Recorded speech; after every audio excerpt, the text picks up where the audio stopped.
Egypt की valley of the Kings में से जब इजिप्शियन किंग टूटनखामुन के खजाने को डिस्कवर किया गया तो इस खबर ने पूरी दुनिया में हलचल मचा दी थी।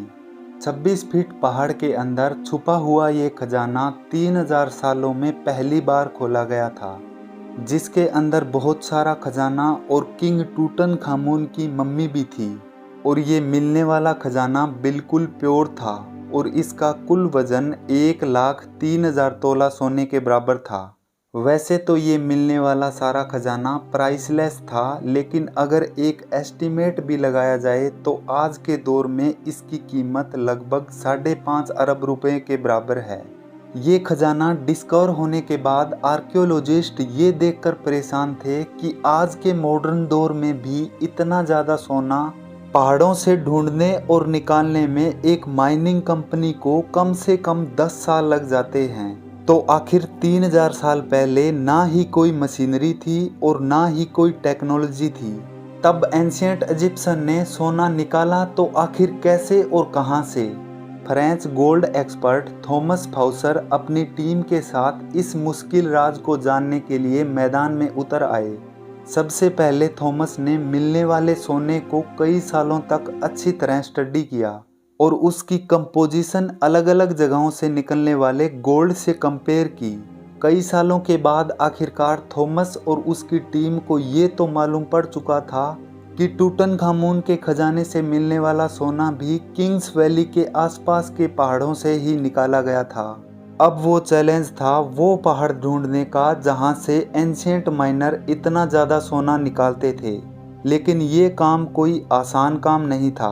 किंग्स वैली के आसपास हजारों पहाड़ मौजूद हैं और ये जानना कि सोना किस पहाड़ से निकाला जाता था, ये काम बहुत मुश्किल था। फ्रेंच गोल्ड एक्सपर्ट थॉमस अपने एक आर्कियोलॉजिस्ट दोस्त के साथ मिलकर किंग्स वैली से 80 किलोमीटर दूर एक सहरा में पहुंच गया, क्योंकि इस डिजर्ट में कई पत्थर ऐसे मौजूद हैं जिनके अंदर कई सोने के कण छुपे हैं। इसी वजह से उनका मानना था कि अगर टूटनखामुन के खजाने में मिलने वाला सोना भी इसी डिजर्ट से निकाला गया था तो यहाँ माइनिंग ऑपरेशन के कोई तो सबूत मिलेंगे। ये डिजर्ट 10,36,000 स्क्वायर किलोमीटर तक फैला हुआ है, जहाँ पानी की कमी और गर्मी की वजह से जिंदगी रहना ना के बराबर है। थॉमस का मानना था कि इतना ज़्यादा सोना अगर इसी सहरा के किसी पहाड़ से निकाला गया है तो जाहिर है मैन पावर भी लगी होगी। थॉमस और उसका साथी इसी खोज में डिजर्ट के अंदर जाते गए। बंजर सहरा में कई घंटों के सफ़र करने के बाद काफ़ी अंदर जाकर उनको पहाड़ों के नीचे एक अजीब मंजर देखने को मिला। करीब जाकर पता चला कि एक वहाँ बहुत पुराने ज़माने का कुआं था जो पूरी तरह सूखा पड़ा हुआ था। ये बात तो जाहिर थी कि ये कुआं किसी दौर में वहाँ से गुजरने वाले मुसाफिरों को पानी देता था। यहाँ कुछ और भी था जो इस कुएं से भी ज़्यादा इम्पोर्टेंट था। जी हाँ, थॉमस और उसके साथी को यहाँ एक पुराना कमरा बना हुआ दिखा जो अंदर से एक मस्जिद की तरह बना हुआ था। इस कमरे की दीवारों और छत पर काफ़ी मेहनत से पत्थरों पर पेंटिंग बनाई गई थी। जब इस आर्टवर्क को गौर से देखा गया तो इसमें एक ऐसा राज छुपा हुआ था जिसको देखकर यकीन करना मुश्किल था। थॉमस के साथ आया उसका दोस्त जो एक आर्कियोलॉजिस्ट था। उसने बताया कि इस पेंटिंग में वही राज छिपा है जिसकी तलाश में हम निकले हैं। पेंटिंग में जाहिर था कि सहरा में बना ये कुआं और रेस्ट रूम सहरा का सबसे पहला स्टॉप है, जहां एंशिएंट गोल्ड माइनर आराम करने के लिए रुकते थे। एंशिएंट इंजीनियर ने गोल्ड माइन तक जाने के लिए कुओं और रेस्ट एरिया का एक नेटवर्क बनाया हुआ था। एक अंदाजे के मुताबिक हर एक रेस्ट एरिया 70 से 80 किलोमीटर के फासले पर बना हुआ है और एक रेस्ट एरिया से दूसरे रेस्ट एरिया तक पहुंचने के लिए माइनर्स को कई दिन लग जाते होंगे। जहां इस रेस्ट एरिया से मिलने वाली इंफॉर्मेशन से थॉमस और उसका साथी खुश भी हुए और वहीं दूसरी तरफ उनको ये भी मालूम पड़ गया कि ऐसे कई स्टॉप्स के आगे उनको ट्रेवल करना है, क्योंकि इस मंजिल तक पहुंचने के लिए थॉमस कई सालों तक इंतजार कर रहा था।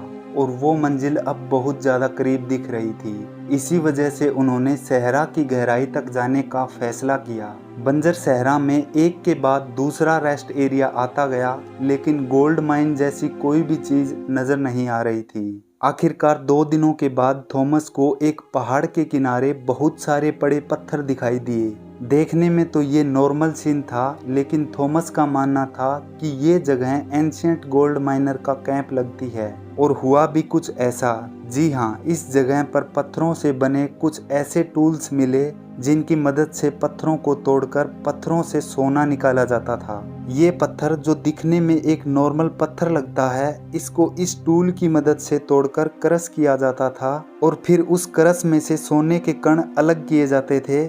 जब इस जगह की सर्चिंग की गई तो यहाँ गोल्ड माइनिंग के कई टूल्स जमीन पर पड़े दिखाई दिए। क्योंकि थॉमस को एंशिएंट गोल्ड माइनिंग की टेक्निक के बारे में काफ़ी ज़्यादा जानकारी थी, इसी वजह से उसका मानना था कि एंशिएंट माइनर इन पहाड़ों को खोदकर इनमें टनल्स बनाते थे। इन टनल्स में से खास तरह के पत्थर ढूंढकर इस माइनिंग कैंप में लाया जाता था। माइनिंग कैंप में मौजूद माइनर्स की दूसरी टीम इन पत्थरों को क्रश करके इनमें से सोना निकालती थी और फिर वो सोना किंग्स वैली में भेजा जाता था।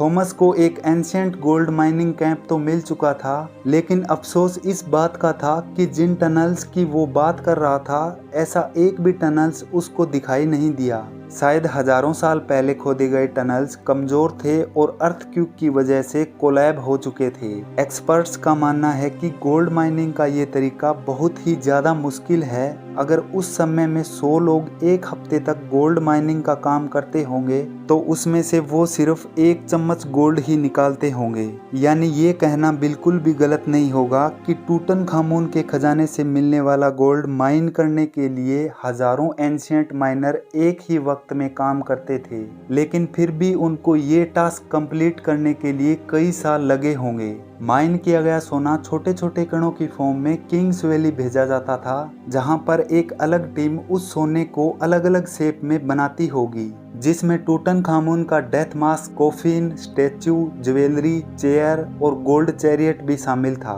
1922 में हावर्ड कार्टर ने ये खजाना जब डिस्कवर किया था, तब उसमें 5000 तरह की अलग अलग चीजें शामिल थी। इन तमाम चीजों का कैटलॉग बनाने के लिए ही ब्रिटिश आर्कियोलॉजिस्ट को 10 साल लग गए थे। तो आज की वीडियो में बस इतना ही। वीडियो पसंद आई तो नीचे कमेंट करना, लाइक करना, शेयर करना और अभी तक चैनल सब्सक्राइब नहीं किया तो प्लीज़ कर लेना। मैं ऐसी ही मज़ेदार वीडियो लाते रहता हूँ। Thank you.